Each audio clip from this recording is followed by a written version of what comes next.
frantic frontier gibberish. It's mind-boggling to you, yeah. Oh my God. The Bad Boys! If I can be serious for a minute, punch some people in the face. Copulating with wild women. Might need to tone it down just. Tone down what? Oh, that's a good question. Because we are class. I don't even know who you are. And you are trash.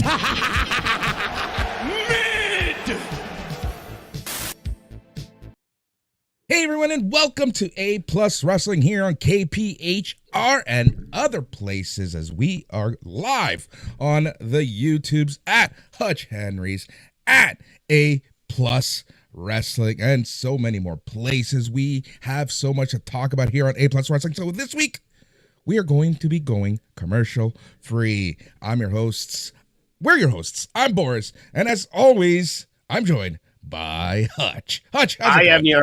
I am your hosts as well. We are all in here. All together, we are. I am hosts. the many. Yes, we are Borg. Anyways, copulating with wild women. I gotta make a new intro. I think I like that intro, but it needs to be even if I use the same clips, we gotta shore it up, make it look better. Just whip that together. But now I've gotten kind of used to it. In the modern age, we like to bring back old stuff, right? Like old names, it's to call you. I think that in 2026, it's kind of like chic to call your brand new baby daughter Gertrude, throwback names, and people like to use old words. Nobody's using copulate. And we need to bring that back. But well, in the modern world, nothing but we're going to be copulating some wrestling here on this episode. That's right, copulating wrestling. Yeah. We're live. For those of you listening on KPHR in Hamilton, it is Thursday evening, but you know what? We're trying different things out here on A Plus and at Hutch Henry's. We are going to probably try to go live each and every week, get that interaction going with our listeners. Yes. So we're going to try to get that information out before this is a last second decision on this beautiful Thursday morning. But we want to do more of these live shows. We want to talk to you. We want people on the line with us. We want to be chatting wrestling because, man, these midweek shows, I'm telling you, there's so much more to talk about sometimes. I feel this week's been busy. Instead of recording on a Sunday before the pay-per-view, I don't know. Yeah, this is neat. I'm not usually available right now, but I was available right now, so this is neat. I don't get to see. We should set it up so I can see the live chat, and hopefully this will work out in the future. But yes, we don't have to kayfabe when we're recording it now. We can be honest, right? We can be like, we are live Thursday morning. We're so behind schedule. We've decided to record literally right before the show, which kind of makes sense. It does. It really does in this weird, beautiful, serene way. I can see the chat. You can see the chat, but I'll show you how to do that another day. Hutch, where are we going to start? Like I said, we're commercial free here on KPHR, and we're live on YouTube at Hutch Henry's and at A Plus Wrestling. Where to start? You mentioned, you were like, hey, let's talk Raw, let's talk Dynamite, and let's talk some New Japan. And I was like, oh, Raw, let's just talk, AEW from last night. And you were like, no, we'll talk about Raw. And I realized, I think I did watch Raw. It's been a hell of a week. And I'm like, yes, wait, I did watch Raw. So if you start mentioning things, I feel like my animal brain, I know my J brain, it'll be like, suddenly you'll say something and I'll be like, yes, I remember that segment. And suddenly I'll be able to talk about it. But if you ask me now what happened on Raw, I'll be like, there was Rhea Ripley was there, right? She did something. I'm blanked right now. Yeah. There was a lot that happened, right? We saw the Usos versus Alpha Academy. Wasn't too bad of a match. It's all coming back. Yes, and Maxine Dupree, I'm remembering, and Becky and AJ, it's all coming back. All you had to do is say a few things, and it's like a freaking flood. But yes, amazing. I think I realize now that for the first time in a long time, we have all the matches, heading into the pay-per-view, right? They haven't done this in a while. It's usually been week of, or even with Rumble, with the exception of who's actually in the Elimination Chamber matches, which we're going to find out. All of our superfluous other matches have all been put on the table here. So that's kind of crazy concept. Pre-announcing your matches, hyping up your matches, hyping up your fans, putting some promotion around the event. Hutch, quick question before we get into things. Now that we're talking about this, you think that, we've been seeing some reports about lackluster WrestleMania sales. We've been seeing some reports, lackluster WrestleMania ticket sales in Las Vegas. We've seen some reports where TKO is now implementing the 50-yard ban or the 50-mile ban around the stadium. Yeah. All right. So, okay, quick question and a quick answer. You're like, so quick question. The inner workings of the monetary compensation ideals of WWE and how they're handled. Well, yeah, let me just give you a quick answer on the fact that they're greedy effers. Is that what you want? Yeah, they're greedy Fs. I'll go for a coffee. I can make a coffee, go to the bathroom, and I'll come back. You'll still be talking. Go ahead. Geez, you know what? 2 years in a row, right? I mean, this isn't Trump, but somehow they did it back in WrestleMania 4, WrestleMania 5, and they did okay. And it didn't feel wrong there. This time it feels like, they announced New Orleans, was New Orleans, right? And then they revoked it, and they thought, man, we did so well in Vegas last year. And I went to that Mania. We did Demand Lucha in town, and I did a bunch of things. So I was in town for Vegas, and funny enough, everybody somehow I slipped through the cracks, and we were all getting this massive B&B just outside of town, and I didn't get in time, and I just got myself a casino hotel downtown, and I'm glad I did because these guys traveled 45 minutes in and out of town all the time, sometimes an hour with traffic, and I was just like, oh yeah, well, I'm 3 blocks over there, so I'm gonna play some roulette and then go to sleep, and dude, Vegas was fun. And one of the funnest things was every major hotel and thing. And, they love to project things on the sides of buildings. Who needs a screen? This entire side of this building that's off white would make a great screen. It's nice. So everything is lights. And even when you're not on the downtown strip, there's plenty to look at. That's for sure. And there was WrestleMania everywhere. I didn't even have to go to WrestleMania and just turn, there's WrestleMania on this building over here. And sometimes it would go away for a second and they'd show Bully Ray and they'd be like, Bully Ray live tonight as a DJ. And I'm like, okay, go back to the wrestling. And then they'd fade back to WrestleMania. They got to get their ads in, but it was everywhere. You didn't have to go to WrestleMania to enjoy some WrestleMania. And so if they're going to stop one of the unfortunate parts, let me jump in and interject. One of the unfortunate parts here is that I know people personally who have already bought tickets to some of these viewings. Nothing like watching WrestleMania poolside on, like you said, this big ass building. And guess what? They're all being refunded. They're all being canceled. No one really TKO hasn't made this official. Hotels are starting to send notifications to people, but they haven't officially canceled stuff because TKO hasn't officially told people. And we're a couple months in. And now, to that point, one of the biggest events in the world is coming to Toronto and other places in Mexico and the U.S. this summer. And that's the World Cup. You know what the biggest part of the World Cup is? It's not necessarily going to the games. It's going to the host cities and spending time with like-minded individuals. Yes. You're destroying that, TKO. You're destroying that. Speaking of destroying, I want to go to a bar and I want to have all the local Italians in Toronto when they win the game. I want to be able to go outside of the bar or be on said patio watching it and just watch them wreak destruction through sheer happiness on the city. I'd be like, if I'm in the stadium, it's going to take me forever to get to my car. But if I'm just at a bar, I can be like, all right, that fire's a little too close. We should probably go home, but I can enjoy it for a while. Yeah. But yeah, our boy, Mikey Truth, right? Come on. He's going to be down there poolside at some hotel watching it where they're projecting it on the side of a building. And they're like, they're throwing a monkey wrench into his engine.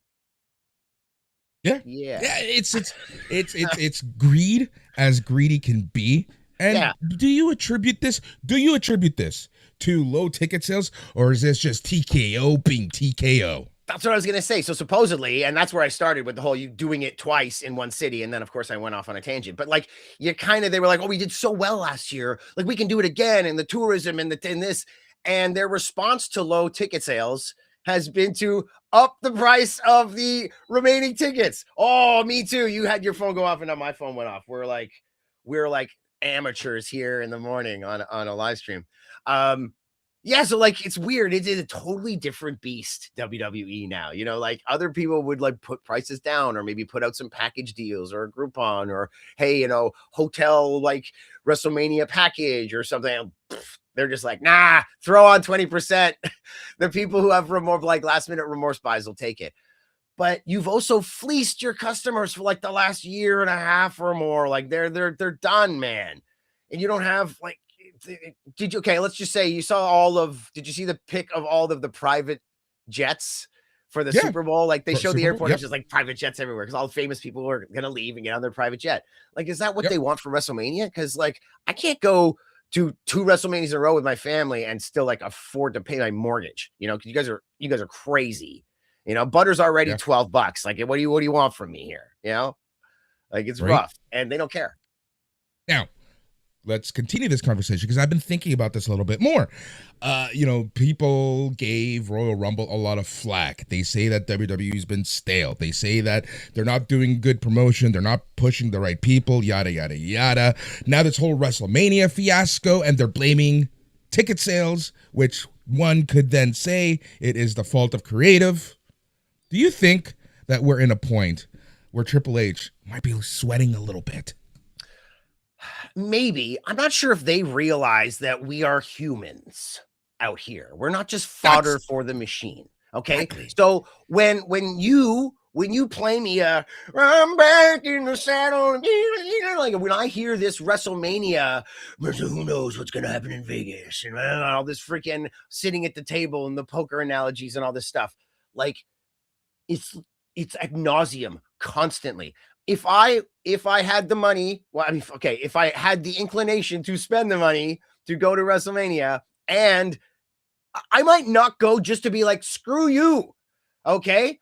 And like, take a look at the WrestleMania poster, like Triple H and Paul Heyman at the top of the table with all the wrestlers there. Try and picture Vince McMahon on a wrestling poster for WrestleMania. Would never happen. I mean, you get the Invasion poster. It was half him and half Shane. And like, I think you had like one of the games, like Raw 2014 might have been a half Vince face or something. Very, very, very few times would you ever see Vince on a poster. And like, dude, you can't turn around in a circle without seeing Triple H on some stuff, video game covers, poster covers, like commercials. Why has it got to be Triple H voicing over everything? It's like, hey, but at the same time, Triple H is not in the Vince position. There's somebody else in the Vince position who might be saying, hey, Triple H, you're our face, you're our figurehead. I want you out there doing this stuff. So it might, and he might happily say, sure. So it might not just be him being like, hey, I can't see past my own nose. But it's pretty, it's a long nose. So give him a break. But I can't see past my own nose to realize that I'm putting myself in everything. Like he might be being told to, right? So I don't know. But I think it is because TKO, let's look at the TKO formula. They have UFC where Dana White, even though he's not the owner, he's the figurehead. He's the face of the company from a corporate point of view. They're just imitating and duplicating that with Triple H. Yeah, and you know what? And doing the press conferences afterwards, like I'm down with that. I'm down, but there's more, and I guess it is a show, right? UFC is actually combat sport. So you can only go so far with all of your pomp and circumstance and storylines and stuff. So I can see with the WWE product, you might have him in there more, right? You don't have managers in UFC that interact and like interfere and have backstage arguments with the general managers. Like, hey, Dana, yeah, what do you want, Paul? Like that doesn't happen. So I can see why he's incorporated in things more. But you know where I'm coming from. It's too much. It doesn't seem right. I don't mind him starting WrestleMania, biggest. Okay, fine. I get it. But you don't have to do every pay-per-view, and you certainly don't have to tell us how you made more money than you've ever made before. And I see that there's not as many people as last time. So basically means you're fleecing us all and you don't care. You're like, we made so much damn money. And it's like, welcome to the show. And it's like, okay, thanks. So yeah, like, I don't think that there's as much interest because like I said, we're human. People are kind of like, okay, yeah, I'm not paying that money and I'm not, whatever, Yep. They're tired of being treated this way. So you're always going to get less of a return. I mean, it happened with All In Wembley. You can't expect it to happen all the time. Yep. I think All In will be great this year because they took that year off, came to Texas, yada, yada, yada. But I do think that, we're setting the stage in a corporate point of view now where if TKO is upset at sales or upset at the return or upset at profits, I think now they have their stooge. They have their scapegoat. Yeah, maybe. But I can't see how they can be upset. Like, I think their mission was like they were somehow in the Have red. you worked for an American corporate company lately? No.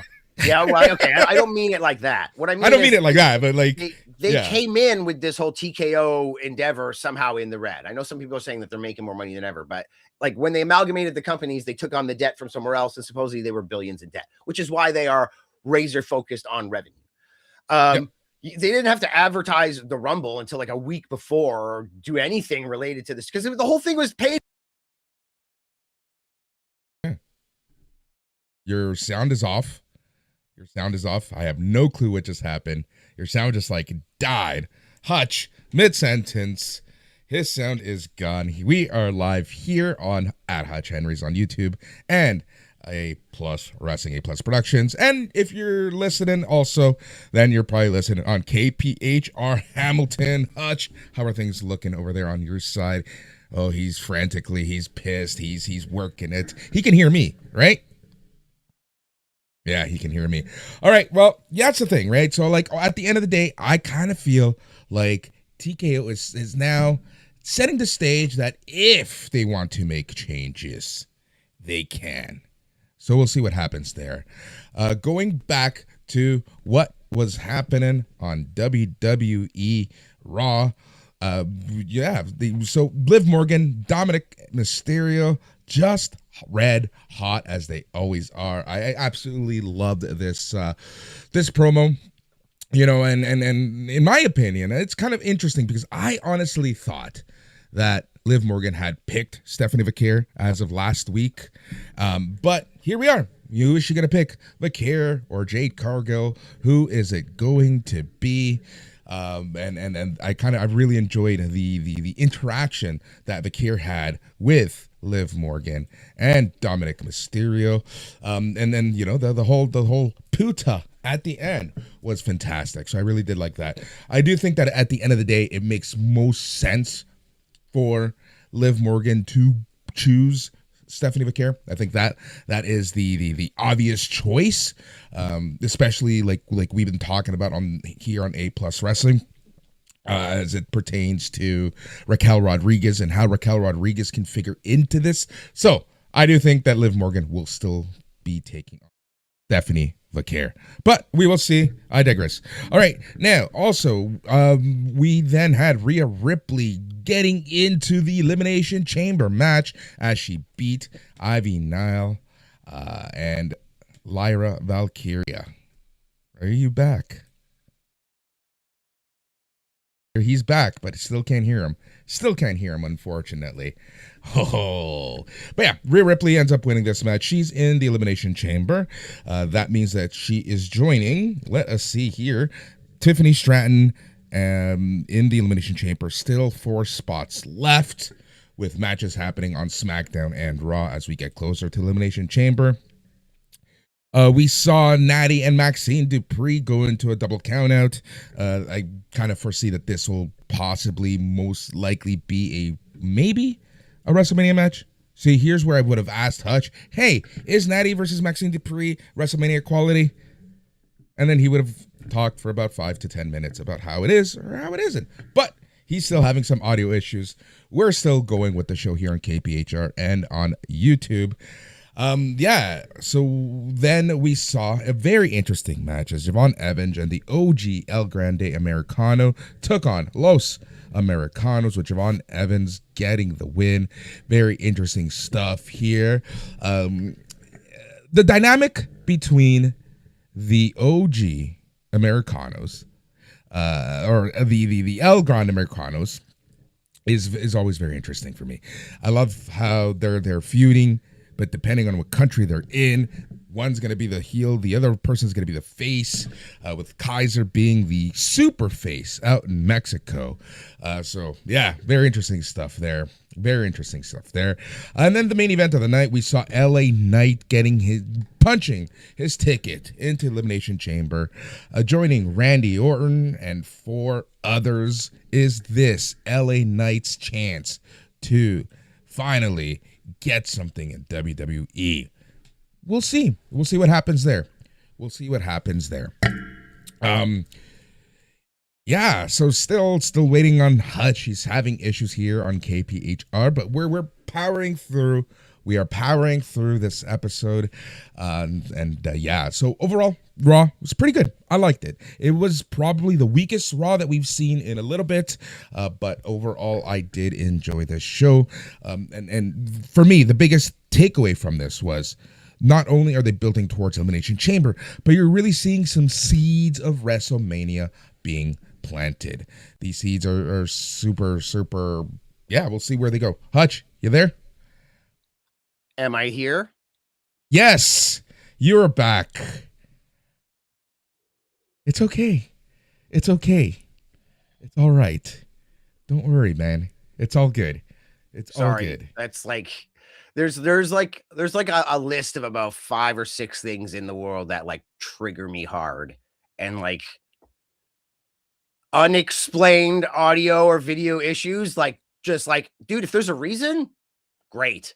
But like the no reason, and then having to figure out what, like one of my programs just decided to activate my mic and start and take over out of nowhere. It was just like, I'm going to take this mic now. I'm like, and I had to figure out like, anyways. We're back. We're talking wrestling here on KPHR and on YouTube. Yeah, man. So LA Knight is in. Rhea Ripley is in. Randy Orton, LA Knight are the two that so far have won matches with 4 to go. Tiffany Stratton and Rhea Ripley with 4 to go. Elimination Chamber is really shaping up to be interesting. And like I was just saying when you were connecting again, while I thought that this was a weaker Raw than usual, especially over the past few weeks, I do like that they're planting the seeds for WrestleMania and building towards an actual Elimination Chamber card. Yeah, they are. I don't know what to say, man. I didn't hear anything He's you were so talking flustered. about, and I'm completely freaking thrown off here. Like, completely. Like, I was on a freaking tangent about, like, the money and the Saudis or something, right? I didn't even get to my point. Like, God, so freaking irritated. But yeah, Raw, whatever. Elimination Chamber. There we go. You know what? Let's turn the page to AEW last night. What a show it was. I'm kind of glad that we decided to record this morning. All technical issues the aside. only time we've ever gone live too. And like when it's been like 6 months since my mic just suddenly disappeared or anything like that. So of course the one time we go live had to freaking happen, right? Ugh. Anyways, It's okay, dude. Don't I know worry. it's okay. It's just It happens. It honestly happens. Is there anybody in our chat? Or is there anybody, like, can you see if there's anybody Not watching? right now, no. I haven't seen anything there just yet.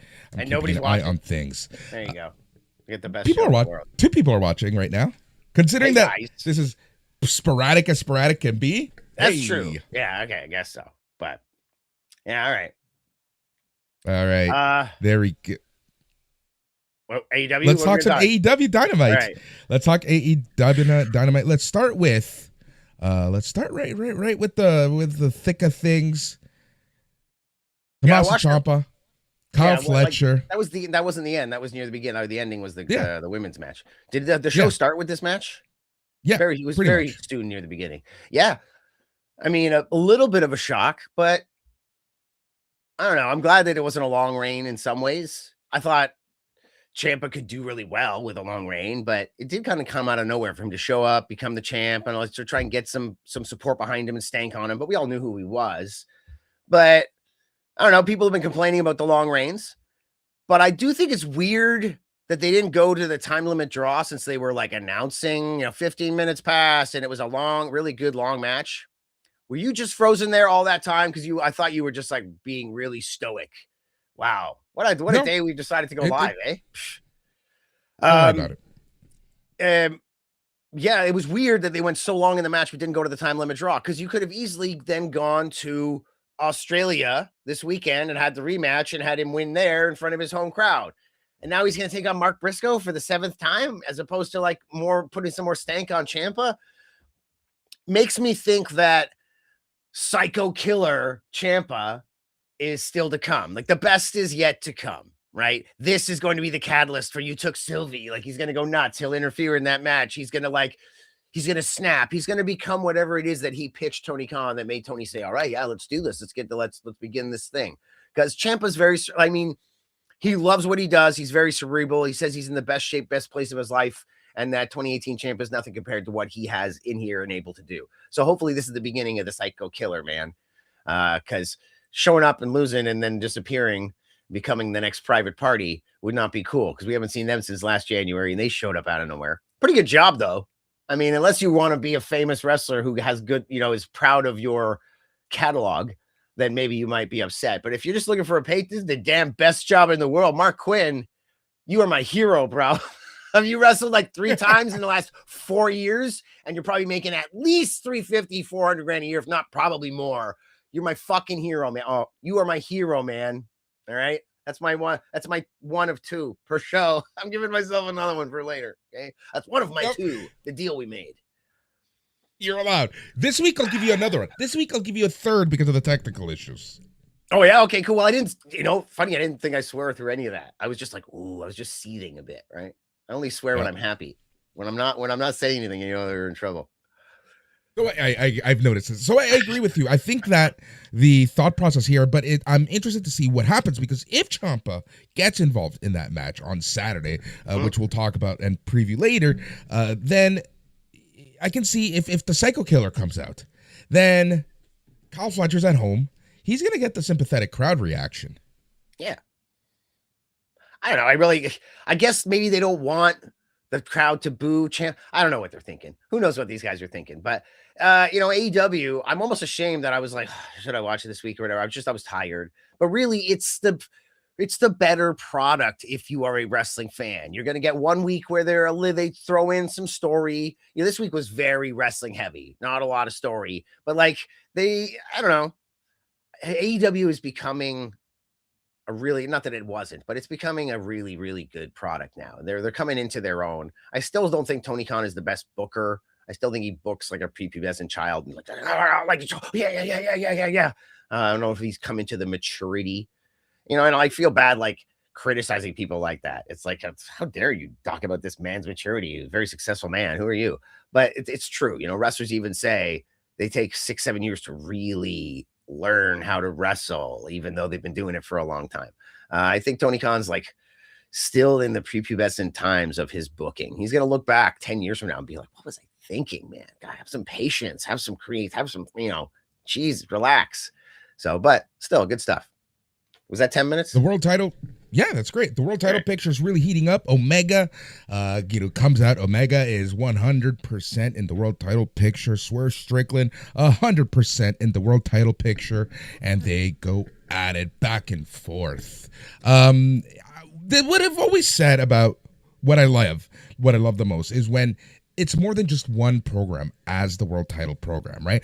I'm loving the dynamic. You got Brody King and MJF. You got Strickland and Omega. And then you also have Hangman Adam Page somewhere, hanging in the rafters, doing his thing. You've even got Andrade, really. Andrade. This heating up. In fact, the other day I counted 6, and that's only 5. So who would have been the other person, maybe? Maybe I was counting MJF, but I'm pretty sure I was there's 6 guys kind of gunning for him right now in a weird way.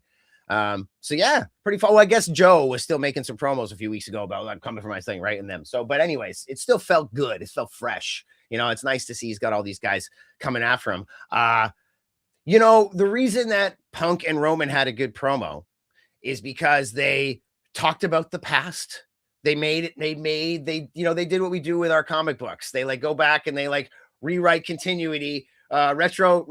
I can't believe I can't say it right now. But retro continuity, retcon. There we go. The retcon. They put it all together. AEW, when people say, oh, AEW, they don't have storylines, they don't have this and that. It's that version of the Roman Punk promo that came out of nowhere and punched you in the face. AEW does that all the time at a lower intensity rate. It's almost like they're high school kids and they're like, I remember what you did last summer. Now, I don't forget that thing you did. They never forget their interactions and their things, and they're always bringing it up with each other. It's not the Pierre Lafitte stole Brett's jacket, and that's the reason for them to have a feud. In AEW, the reason for people to have feuds is the stuff you didn't even know about, where you're like, oh, Swerve and Omega, what's their problem? And within like a minute and a half, you're like, oh, that's their problem. And it like makes sense. And then Omega slaps him across the face, and you're like, oh shit, it's on. You know, it's great. 2. That's 2. Oh, I guess. All right, fine. One more. You get one more. Here's the thing, what I like about the Swerve Omega thing. Kenny Omega in AEW, you know, he's always a little hammy. He's a little campy. It's like he tries to bring to life an anime villain, and it just doesn't work in AEW and the North American audience. But you throw in someone like a Swerve Strickland, he's all business. He's all game. He's all focused. And that's what I really liked about it, their interaction yesterday. Yeah, Swerve's a badass gangster, and then you go to his house and you realize he's got a whole room full of like Kamen Rider comics toys, and like Robotech, like original Robotech 80s toys. Ultron. Like, oh, you're a nerd, eh? And he's like, check out my Green Lantern tattoo. And I'm like, oh, you're the Hurricane. You know, it's like he's that guy, right? So, and he comes off like a gangster, which is great because you need that. We got enough video game nerds in wrestling these days. Absolutely. Just remember, not only are we here on KPHR Hamilton, but we're also on YouTube. Part of being YouTube and part of being the live chat is that you can chat with us, and sometimes we'll bring up, comments, questions, so that we can interact directly. And here is one from JC Trevi 89. Thank you so much for this one. And this is what he says: you guys, Stevie Richards and CVV, are the only thing I enjoy listening to when it comes to wrestling.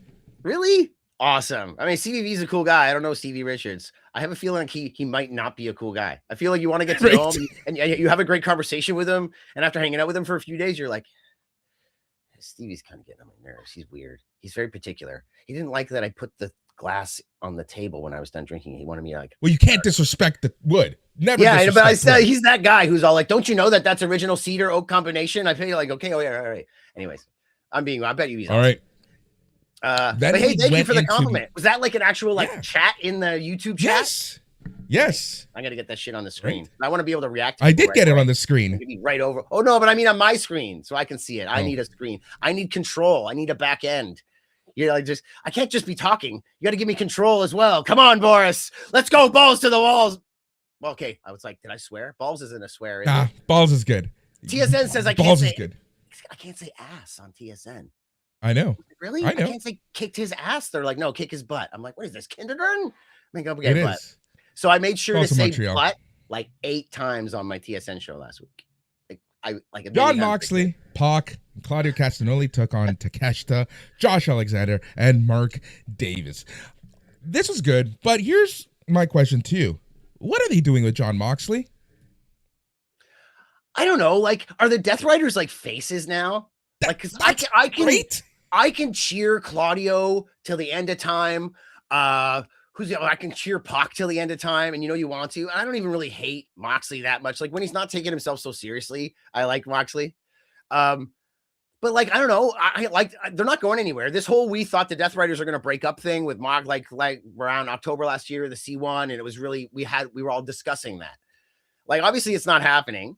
But I like the fact that they're not the focus of everything now. Now that they're just a faction of guys, like I don't hate them anymore. But when that music was hitting and the briefcase and the belt and like this thing they were trying to accomplish that they vaguely never actually told us and then never actually did, and it just went on forever. I'm like, what is the point of all this? Now that that's gone, it's okay. It's okay. I don't know what Daniel Garcia is doing there. But speaking of new members, Roddy got mad tonight, and Roddy's going to go hang out with his wife, like Roddy and the Death Riders. Like when this happens, we're going to have a Roddy and the Death Riders like celebration stream. So I can be all like, yeah, Roddy and the Death Riders. And then you can even, if you want to do like a heel thing, because people like to boo Wheeler and they like to boo Shafir. And even though people generally like Roddy, you could probably boo him because he's the kind of guy that sneaks up behind you, tosses you a foot in the air and like cracks your back. And you're like, oh, bastard. Can I say that one? We got a list of stuff I can say. Okay. Let me know. So I'm not always pausing after, but you could boo Roddy.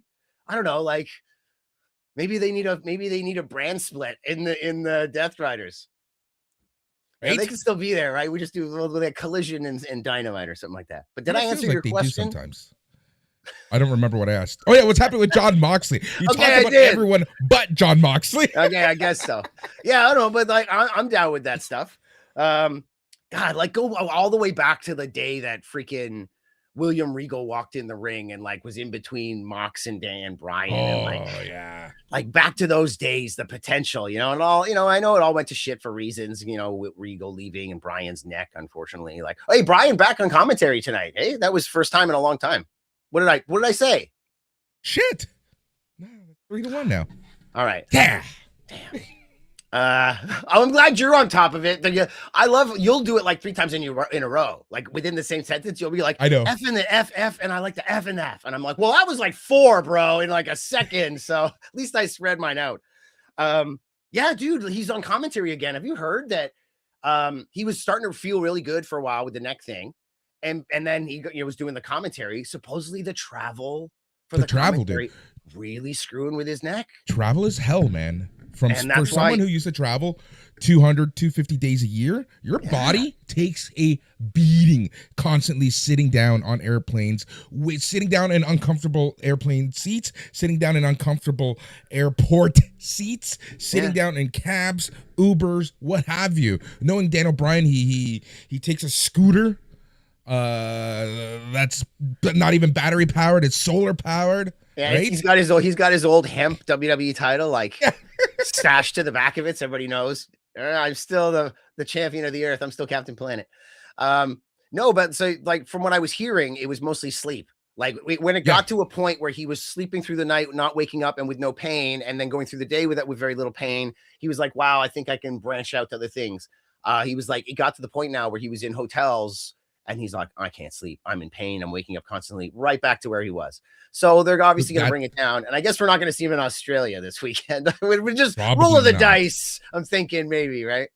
But that's the thing, right? Like, again, my experience is the hotel rooms and hotel beds. You get one that's hard. You get one that's soft. You get one that's great. You get one that's horrible. Like, it's such a toss-up. So I can't even imagine the wear and tear that these guys have and having to go through that. But I mean, you've been on plane. I've been on planes many times, dude. Air pressure stuff can screw with you, man. Like think about your kids and their ears popping, bro. Like your whole body is made out of water, and like mostly the things that happen. The reason they tell people when you're on certain medications or you've just had certain surgeries and things like that, you can't fly because like air pressure on wounds and things like that. It's not just your ears popping. It's a big deal. And doing that 2 or 3 times to your body, that kind of compression and decompression, like it can really probably screw with your neck and things like that, as well as sitting and sleeping in an airplane or whatnot. I mean, there's a reason you don't go scuba diving the day before you leave on the last day of your trip, right? There's a reason why flight attendants and pilots have so many hours that they can do in the air a week. Yeah, it's like, it's not that healthy for you. So it probably really sucks. I have friends that are pilots, and my one buddy friend, he's like a stewardess, or right? He's like, what do you call them? Airline? I'm not a hostess, but there's another flight attendant. There we go, flight attendant. God, I'm such an idiot. I'm always like, what's that word? And you're like, the word that everybody uses. The all one the time, that I just said 2 seconds ago. Yeah, I'm like, why don't you go back to the 70s? I'm like, what do they call them? Stewardesses? And you're like, no, you idiot. Stop watching James Bond movies on your spare time. I'm like, what is this? Get out of the 60s. That's me. That's what's happening, right? I guess.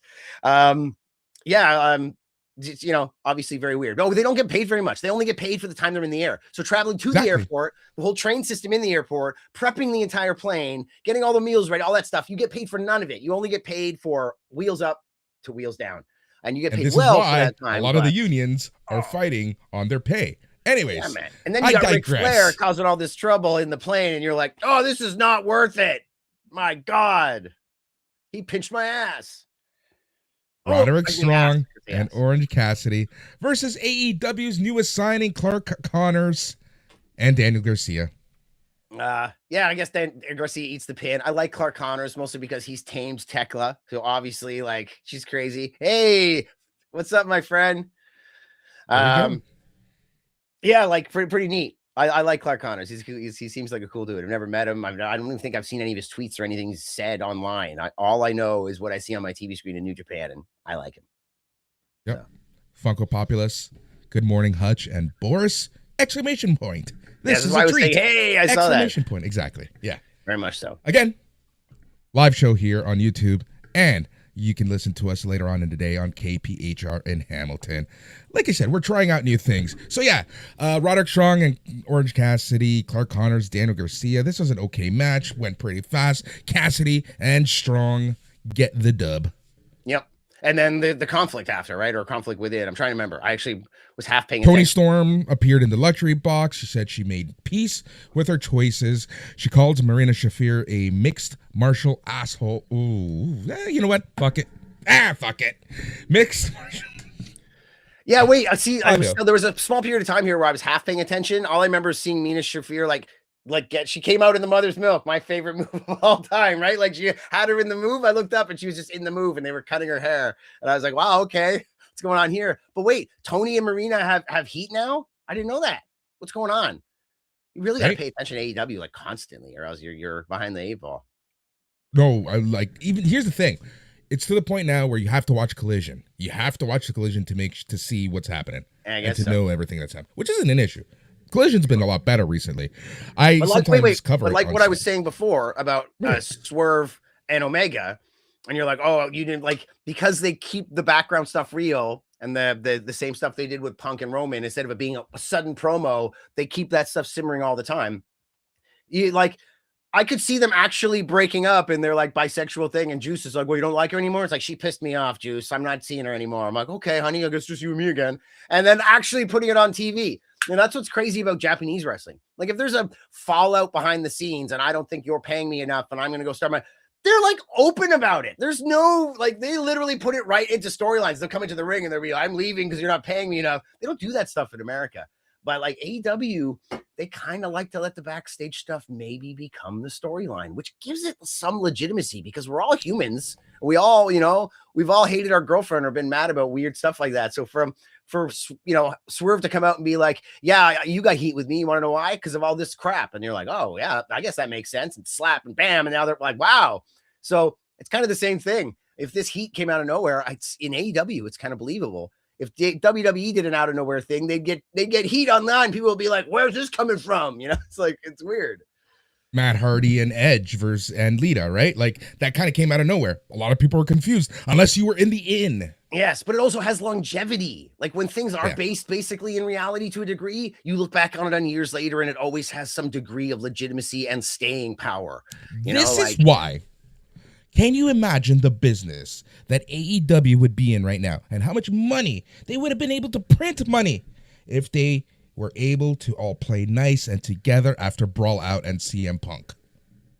Yeah, think of the main event scene in WWE if nobody had really left. If Cody had stayed and CM Punk had stayed, and they'd be in a real spot right now. Well, maybe Obafemi and Javon Evans would be in the main event this year. Who knows? Maybe Sami Zayn would be champ. Maybe Kevin Owens would. Who knows, right? It's one of those what ifs. Drew McIntyre would be the biggest face in the world right now. He'd be the new Hulk Hogan. LA Knight would be 10-time champ by now. LA Knight would have been champ by now, probably. Yes. But hey, yeah, I'm okay with the way it is. I kind of like Punk now. When he just looks so at peace with himself and smug, and I'm like, all right, fine. You can relate? You can relate? To a degree, I guess. Except he seems happy and successful, whereas I'm about to hit my midlife crisis. But yes, it's okay. Midlife crisis? You sure about that? Yeah. Wait. What part is it? The crisis or the midlife? What part are you? The midlife. Oh, okay. Well, whatever. Private Party versus the Young Bucks versus the Rascals. Yeah, here's like I was saying earlier, Mark Quinn, my hero. Pay me to wrestle once a year for the last 5 years. Give me $500,000 a year to wrestle once a year, please. Thank you. Yes, I'd like to have a great catalog. I'd like to have a great career, but I think I'm okay with wrestling once a year for $500,000. Let's do it. Okay, Mark Quinn, however you did it, buddy. You're the man. Keep it up. Now look at Daniel Bryan sitting on commentary holding his neck. And Mark Quinn's like, bro, I'm half your age. I'm doing great. I don't know what you're talking about. I'm going to go head off to my third house right now. Yeah. Right. I like this match though. The Rascals is getting a lot of airtime. This is quite the match, to be honest. You had the Rascals, who are the new guys in town. You had the Young Bucks as the established act, and then you had Private Party as, oh, by the way, they're still here.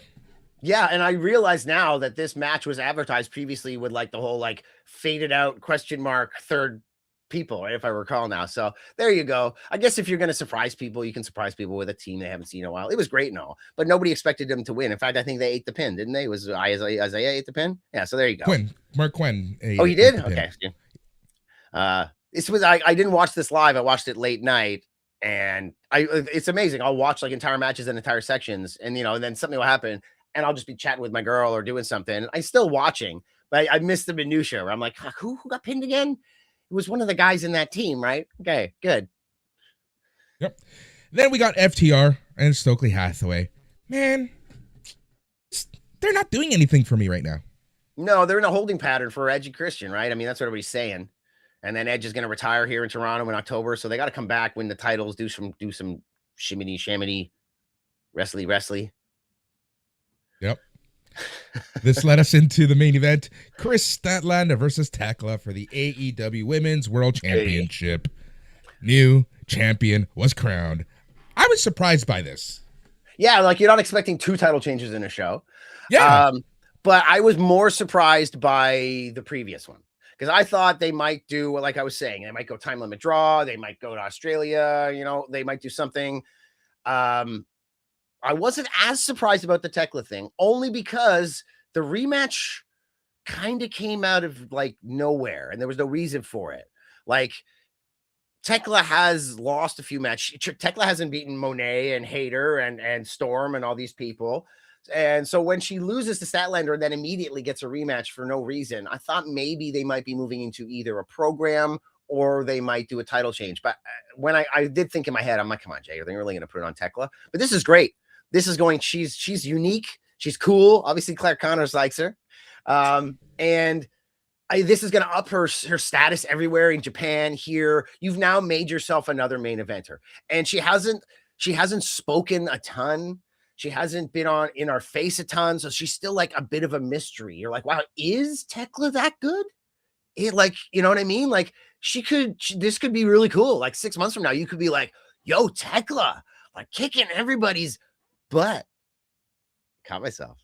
There we go. Everybody's butt, but the F, I say the F word beforehand. Yeah, so I guess I liked it. It was pretty cool. Stat, like, not a great reign. Part of me is thinking that there's work still to be done here. Because she really did have a great run, beating all those people that I mentioned. She gets Stat beat all those people, right? And Tekla hasn't. And so maybe this is a reason for her to come back and beat Tekla for the belt. I don't know. I hope she just doesn't not get the belt back because it was a bit of a lackluster run. But the big complaint with AEW lately has been the long title reigns. So maybe Tony's. That's the thing. Here's the thing about AEW, and what I find about AEW and Statlander fell into this is the build, the chase is where it's at. Once these people have their titles, they kind of fizzle off. Look at what happened to Adam Page, not once but twice. Look at what happened to Swerve. Look at what happened to MJF. Yeah, but I already, if you go back and watch previous podcasts, I knew the Hangman was going to be a transitional champion because that's the wrong word, was going to have a short reign because Hangman is better chasing the title. The heartbroken, like angry, like I'm the champ and I'm the best. And let me wear my rainbow tights and tell you how much more virtuous I am than you. Only lasts for me about a month or two, but like heartbroken, crazy. I'm going to burn your house down, Hangman. Yeah, I can watch that shit all year. I can watch that stuff all year. Yeah.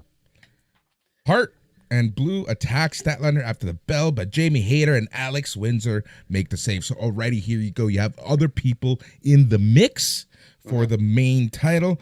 Tony Storm is still out of the main mix. So yeah, there we go. Very interesting stuff.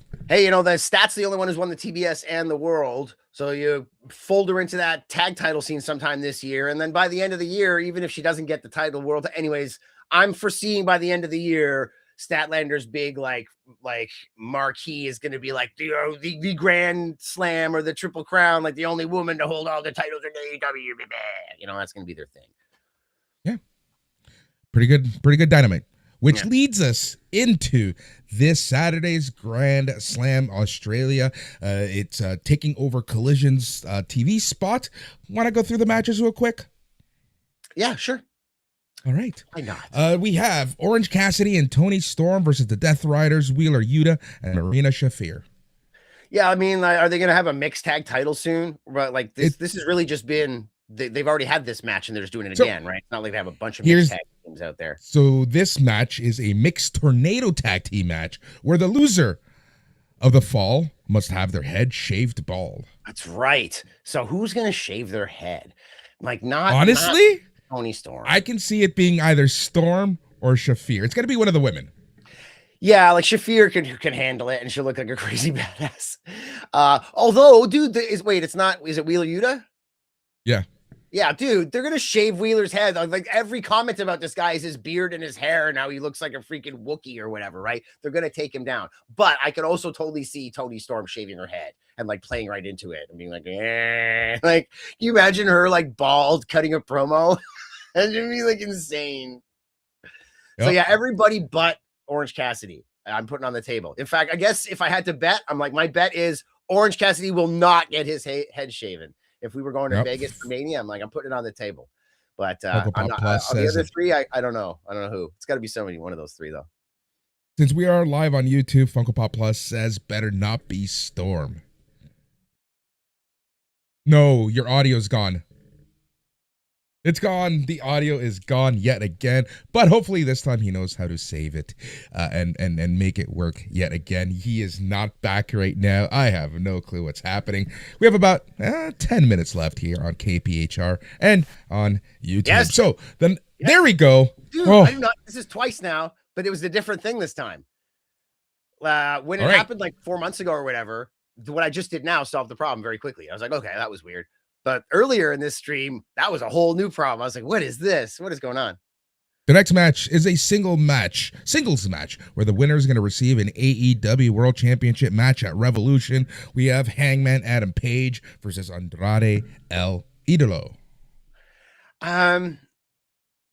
Who do you think? I don't know, man. I'm thinking Andrade. They're putting some stank on him. If you have him lose here, Hangman can take a loss. Come on, man. He's like the main character of AEW. It doesn't matter. It only adds to that stuff I was talking about. Like, especially if he gets cheated out of it. He's like, oh, they screwed me again. He's gonna go burn somebody's house down. But Andrade, put that stank on him.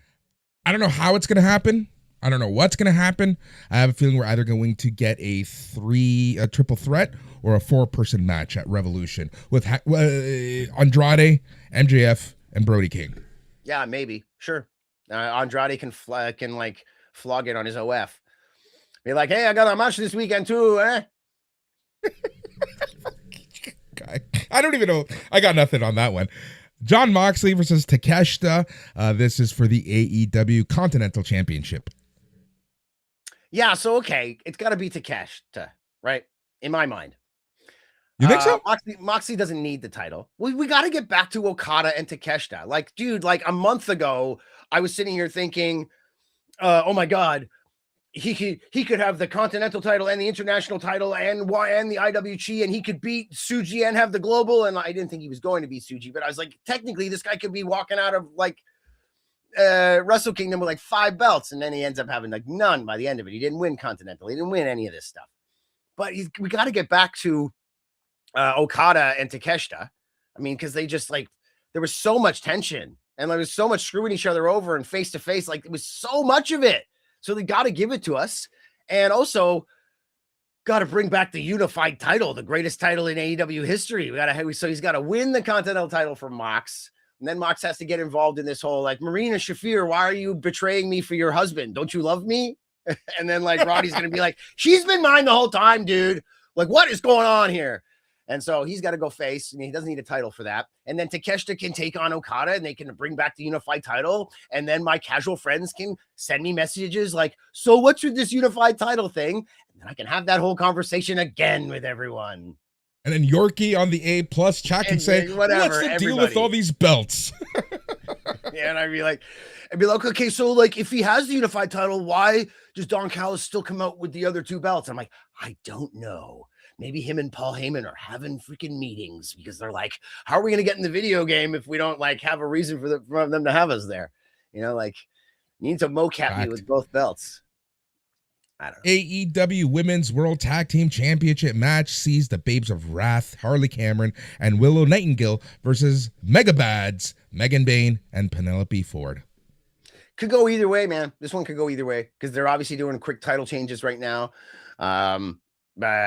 Penelope Ford and Megan, like if I was Tony Khan, like in a tongue-in-cheek way, I'd be like, well, we better put the title on Bane and Penelope Ford before Ford injures herself again. She's only got like an 8-month window before she breaks something. So let's give her a belt while we can. Yep. Ladder match for the AEW TNT Championship, Kyle Fletcher versus Mark Briscoe. It's going to probably be a good match, but do we need this match? Do I care about this match? Like, Ciampa better be getting involved or something better happen here. Like, it just seemed weird that they cut it off again, man. And when he's like, I'll take on anyone, like you had the opportunity to have some crazy person come out and challenge you in your hometown for the title you just won. And it was like, Mark Briscoe. And I was like, okay, all right. But so all I'm saying is, I guess they must know what they're doing and they better be put on a hell of a show. But do I really need to see Mark Briscoe and Kyle Fletcher make each other bleed and go through like we've seen this before, right? But I'm sure there must be some reason. Like maybe Ciampa can't travel to Australia or something. Who knows? And then the singles match for the AEW World Championships, he's MJF versus Brody King. Well, obviously Brody King's going to be our new AEW World Champion because he's got nobody likes MJF. There's no money there. There's no future there. Come on. No, I think we all know what's going to happen here, right? They built it up well, squashed him, and they're going to have probably a good match. They're going to be a lot of falsies, and everybody's going to be voting, going to be cheering for Brody, but I think MJF's coming out on top. Do you think this is our main event? I mean, yeah. Do you think I think so. And okay, I mean, makes sense with the championship, but Brody King versus MJF over like Kyle Fletcher. I was gonna say Swerve and Hangman or Swerve and Omega, but that's next week on Dynamite. Hey, they announced it for next week. Yeah. I think so. Yeah, and that's the first time ever match. See, okay. Yeah, okay, maybe. I'm trying to think, is there any other match where we might suddenly be surprised that it's the main event? You know, like the women's world title. This is 2026, right? The women's world championship can main event a pay-per-view, can't it? You know, but I think it can. Yeah, exactly. Right. So, but Tekla's the new women's world champ. So is she taking on anybody? Nope. No, that's the card. What I just said is the full card. So the only other match that I can see main eventing, depends with what's going on, is Kyle and Mark Briscoe. Yeah, and I just finished shitting on that kind of. Right. I just finished poo-pooing that. So maybe that won't be the main event. I don't know if you froze or what happened there. There we go. Real quick, I'm going to show you something. We're going to talk about this. I hope you can see this. Here is the draw for the New Japan Cup 2026. It starts March the 4th and it goes until the 21st with the winner gaining a title shot. Real quick, what stands out to you? For me, man, seeing Jake Lee on this is going to be awesome. Yeah, and former GHC champ, but he just seems weird. He seems like a House of Torture guy to me, and I don't know. I haven't gotten into Jake Lee yet, so I'm hoping to. I'm realizing that for a Japanese guy, supposedly he's like he's gorgeous, and I'm just like every time I'm online, I'm seeing this whole like thing about him is that he's this tall, gorgeous man, and I'm like, oh, is that his shtick? I didn't know. So I'm gonna have to look at it now that he walks around with this air of like I'm freaking amazing. So I'll have to see that heel part of him that I haven't seen yet. But what stands out to me the most is how they do all these weird second round buys, and I don't see why. Is this was it a random draw? Wow, Drilla Maloney just signed a new contract in New Japan, so it's like, hey, here's a buy to the next round. Yeah, it just seems weird. And Shingo to Ishii, Hanare, Goto, Hartley, Jackson. See, and then there's the weird people who are getting it where it doesn't make sense. Like Yujiro, why is Takahashi go get a buy? Why is Zack Sabre? I don't know. I'm thinking the finals for me, just looking at this real quick, is going to be Shingo against Zack Sabre Jr. Okay. Yeah, I can see that. Okay, so if I look at one side here, who's going to win out of all these people? Yeah, maybe Shingo. Although Shingo's in his stage right now of I can lose to someone and it puts them over, makes them look really strong. So he could lose in the semifinal or a round to somebody like a Driller Maloney that you don't expect or something, and then he moves forward. Although I guess that would be quarterfinal looking at the brackets here.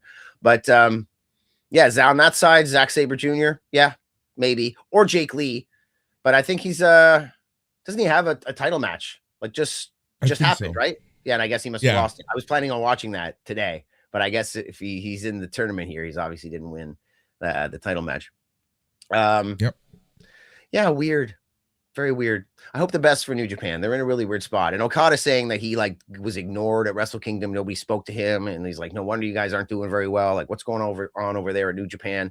But part of me might be thinking that they're still the same. It's just you're not the same. You're the guy who left and went and made $1 million and is now coming back to main event our show. Yet, like, you're the reason that we're in the position that we're in right now because you left us hanging. Right. So maybe it's like heat, and he's like, wow, it's a totally different company now. It's like, no, you're not part of this company now. So they're treating you like an outsider, which is weird. Yeah, absolutely. All right, Hutch. Can't blame the guy. It's been an hour here on YouTube and on KPHR, and it's time for us to go. So real quick, let our listeners and viewers know where they can find all of your beautiful work. At Hutch Henry's. Check it out. I've been working on a lot of New Japan stuff lately. I don't know if I sent you my recent video, but I'm trying to bank a bunch of videos so that I can release them within succession, try and clip the algorithm into this new slight direction I'm going. But yeah, I've got a lot of stuff on the plate.